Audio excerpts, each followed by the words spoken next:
अब इधर जब हम आए और कुछ ही दिन हुए थे कि हमारी रिपोर्ट आ गई, बहुत पीड़ा, बहुत कष्ट। तो उसकी जांच हुई तो पता चला किडनी दोनों फेल है।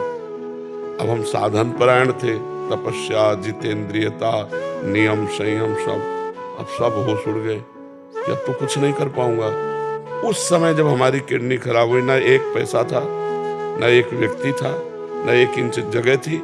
जिस आश्रम में रुकते वहां से निकाल दिए जाते थे कि इनकी किडनी खराब है, ज्यादा बीमार होंगे तो आश्रम को भार उठाना पड़ेगा। इसलिए पहले हमें कभी रोना नहीं आता था। बस जिद्दी स्वभाव, अपने कर्तव्य को निष्ठा से निर्वाह करते हुए क्या नहीं हम कर सकते, हम सब कुछ कर सकते हैं। वहां हम फेल हो गए। जब किडनी की रिपोर्ट आई और कोई साथी नहीं, उस समय न खाने का, न कोई बात करने वाला, न एक पैसा, न कोई हमें सपोर्ट देने वाला। उस समय जब चारों तरफ निराशा ही निराशा थी और एक शरीर जिसके बल से हम भिक्षा मांग के खाते थे, साधना करते थे, उसकी भी किडनी फेल। तो अब उस हृदय को सोचो क्या होगा। बताओ, ऐसी स्थिति, चलना मुश्किल था, मुझे आश्रम से निकाल दिया गया। तो मैं उस आश्रम के महंत के पास जब गया, महाराज, आओ महाराज। हमने कहा सुना है आपने हमारे लिए खबर भेज दी है कि आप निकल जाइए, तो अपराध बताइए। उनका कोई नहीं।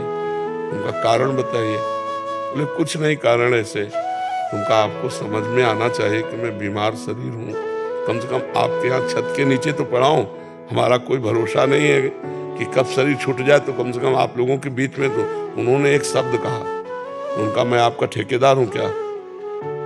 तो हम कहा बस, इसके आगे हमने फिर तुरंत पलट गए। हम कहा नहीं, ठेकेदार तो हमारे भगवान है। हम कहा ठेकेदार तो हमारे भगवान है। तो उनका 15 दिन का समय देते हैं आपका। हमका 15 मिनट का, बस आश्रम जाना, झोला कांधे में टांगना है। अरे बचपन से बैरागी है कोई, मतलब ऐसे थोड़ी कि घुटने टेक दे माया के इस प्रपंच में। नहीं नहीं, शेर दिल रहे, जिंदगी भर शेर की तरह, भूख, प्यास, गर्मी, सर्दी, हर कष्ट सहना। बस झोला उठाया चल दिया। राधा वल्लभ जी के पास गए, हमका कहाँ रहे, क्योंकि वही है हमारे मालिक। सत्य मानिए, गेट के बाहर नहीं निकल पाए थे। एक संत आए, बोले झोला वोला कहाँ लिए घूम रहे हो महाराज? उनका निकाल दिए गए। बोले आओ ना, बढ़िया व्यवस्था कर दी। धीरे धीरे श्री जी ने ये व्यवस्था कर दी। कितनी बड़ी व्यवस्था कर दी।